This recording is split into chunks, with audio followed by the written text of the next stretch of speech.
Muy buenas, gente.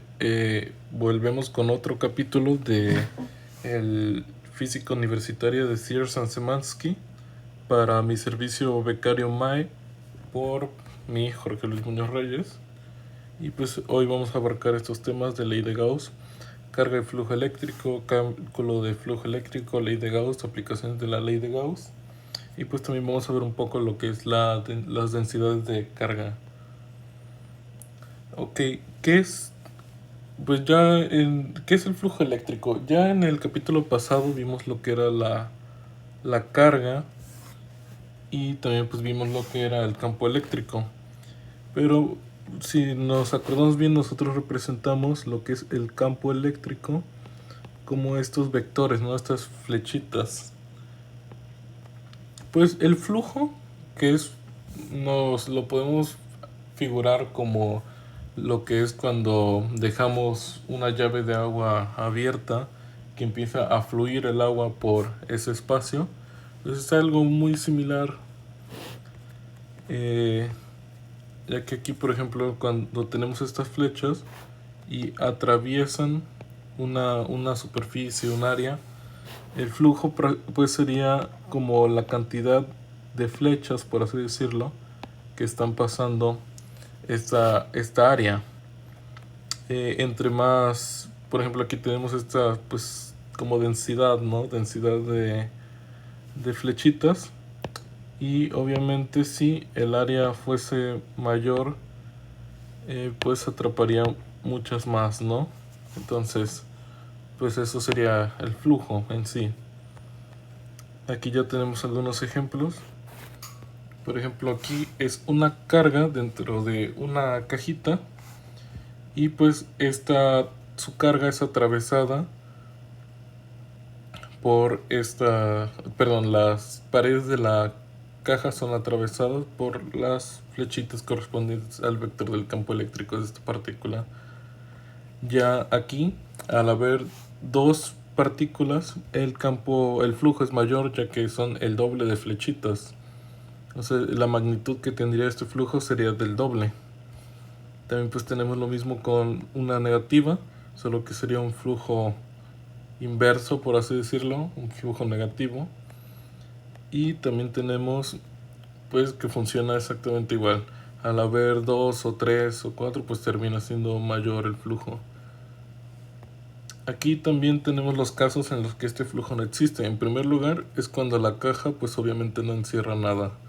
Ahí no está nada que produzca estos vectores. Y otro es cuando tenemos una carga positiva y una negativa de la misma magnitud. ¿Por qué es esto? Pues porque las flechitas que están saliendo son contrarrestados por las que están entrando. O sea, se genera un flujo positivo, pero después también un flujo negativo y estamos terminando cero. Otra situación que tenemos es cuando no hay una carga dentro de el cuerpo de la caja, sino que hay una fuente de campo eléctrico fuera. Y aquí tú dirás, pero sí están pasando estas flechitas, ¿no? Pues lo que pasa es que como también están entrando, nosotros decimos que se cancelan. O sea, es como aquí que las flechitas negativas entran y esas generan flujo negativo, pues aquí pasa lo mismo. Y aquí quiero que notemos también algo, que las únicas caras que están contando en esta caja para el flujo en esta ocasión son estas dos, que precisamente son las eh, paralelas a la superficie de esta lámina, o si lo vemos como nosotros podemos ver las áreas como un vector eh, perpendicular. Entonces pues, nosotros diríamos que estas áreas pues también son paralelas, por así decirlo. Ok. Bueno, también ahora tenemos el cálculo del flujo eléctrico, que es como lo decía. Aquí nosotros usualmente usamos esta fórmula, que es muy importante que veamos que aquí el flujo eléctrico se está dando por el campo eléctrico por el área. Pero bueno, en realidad no es por el área, sino que está este puntito aquí, que es el producto punto. Que no sé si se acuerdan, pero el producto punto es, por así decirlo, que tan paralelas son estos vectores. Y este vector de área pues es lo que les explicaba, que el área tiene un vector perpendicular a sí mismo. Y pues aquí sí, como vemos acá, esto es el vector que les mencionaba, y está siendo completamente paralelo a estas líneas de campo. Entonces pues todas estas están siendo recolectadas perfectamente por nuestra superficie, pero también tenemos otros casos donde no son directamente paralelos. Es por esto por lo que importa el producto punto.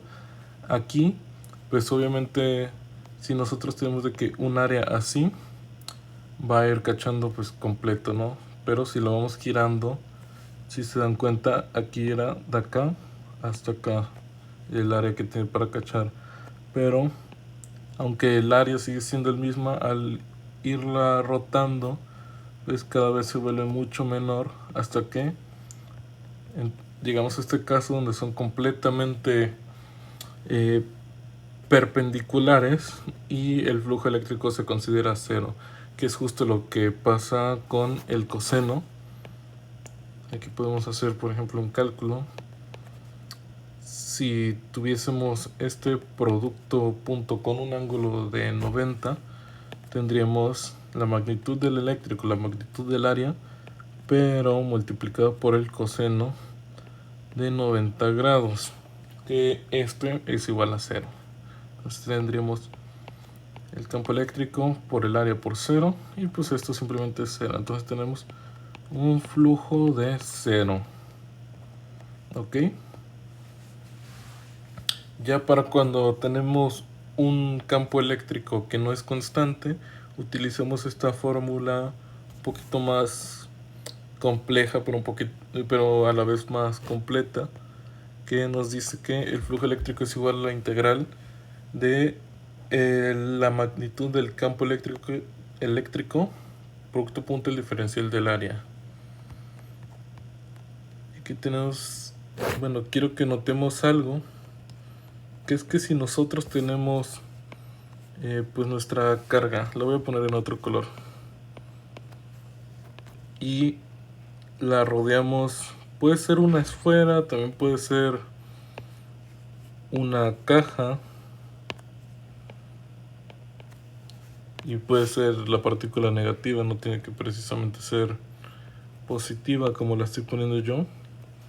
Nosotros, al hacer crecer estas figuras, estos cuerpos que las contienen, pues haremos que ahora estén más repartidos los vectores, y al ser, o sea, como más repartidos o más distantes, nos acordamos que su magnitud disminuye.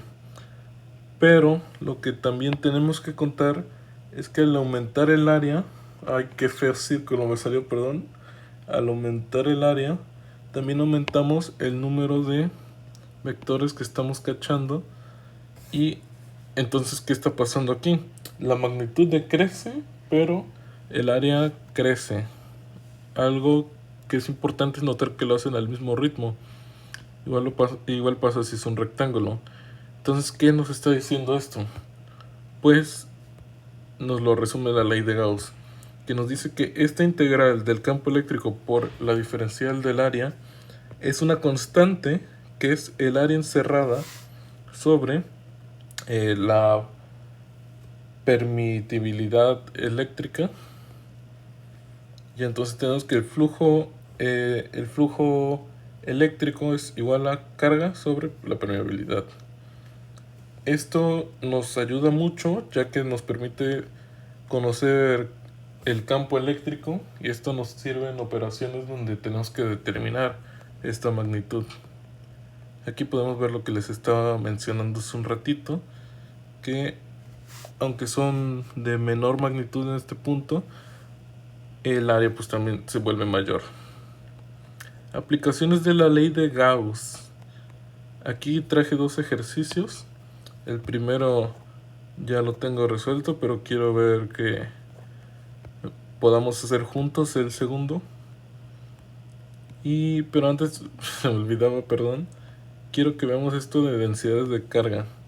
¿Qué son estos símbolos tan extraños? Bueno, pues este es lambda, que en este caso lo estamos utilizando para representar que tenemos una carga total, pero esta carga total se extiende alrededor de un cuerpo de manera lineal.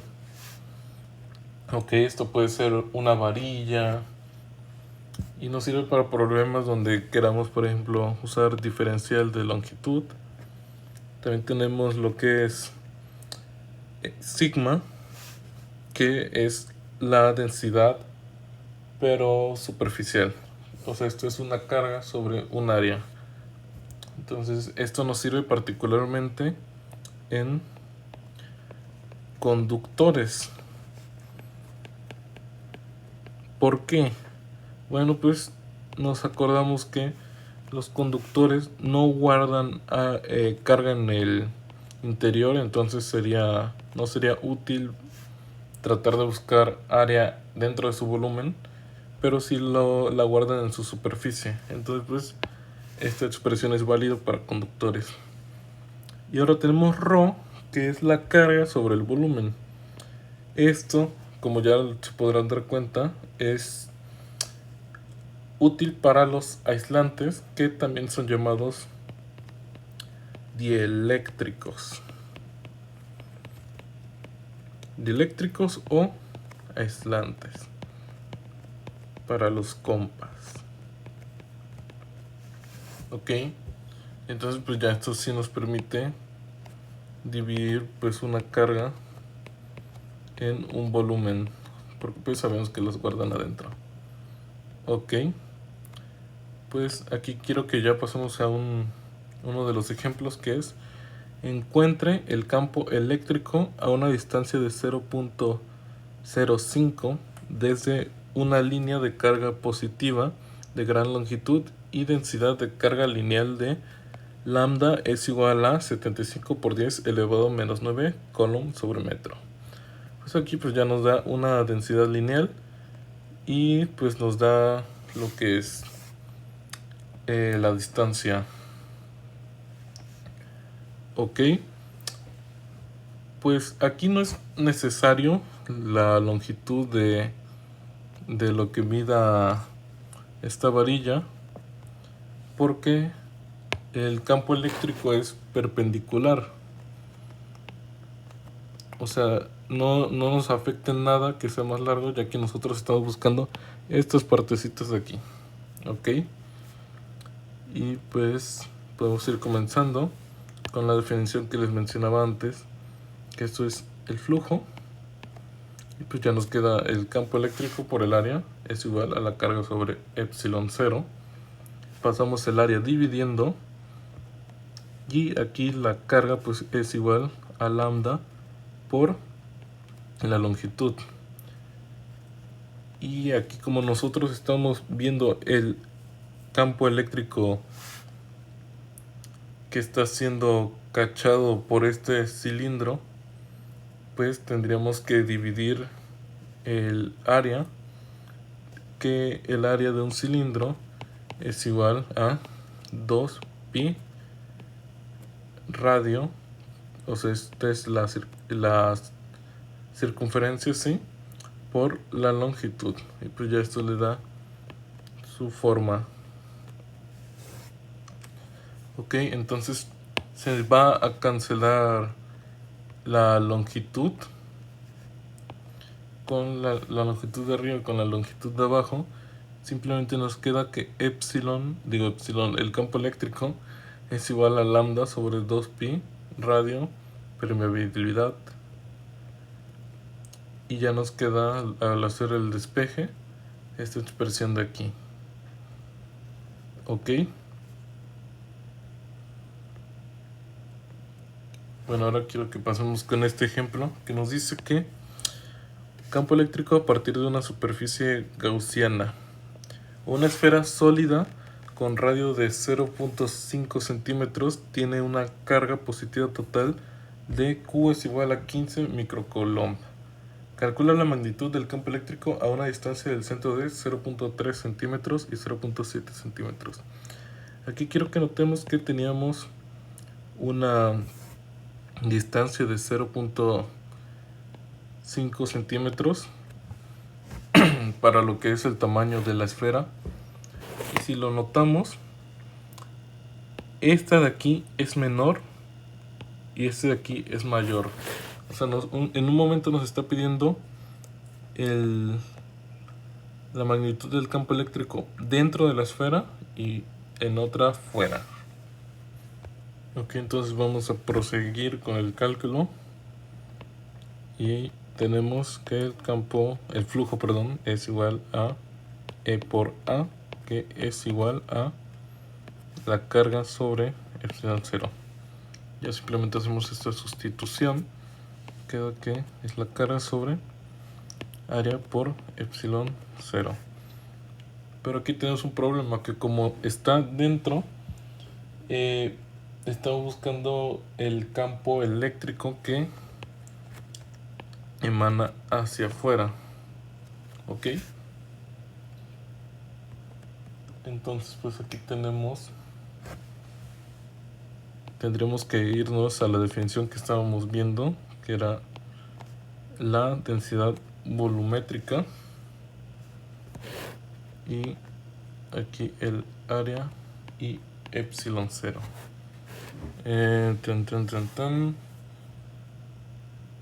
Ok, sí, entonces como volumen tendríamos solo la parte de adentro, entonces tendría que ser 4 sobre 3 pi y el radio de 0.03 centímetros. Entonces pues voy a usar esta A para diferenciar los radios.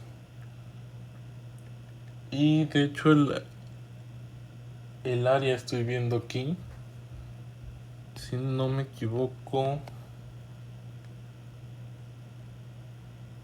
el área que está encerrando también se basa en A, que sería 4 pi radio cuadrado. Entonces pues se van a cancelar. Se cancela el 4 con el 4pi y todo el A, y aquí quitamos pues este exponente, que diría E es igual a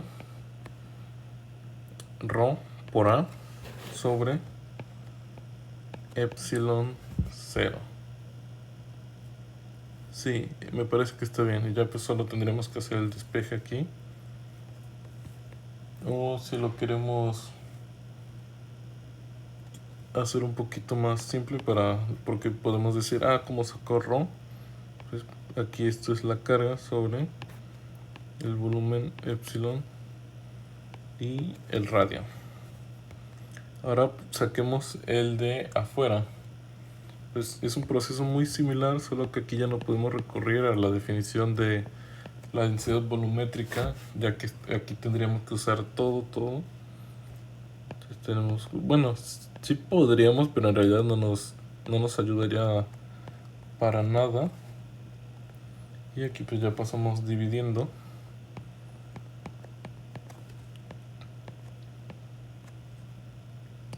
Cuatro pi epsilon y radio cuadrado, o bueno, sí, radio cuadrado, el de 0.7 centímetros, y ya lo pasamos a metros, y pues ya nos quedaría nuestra respuesta.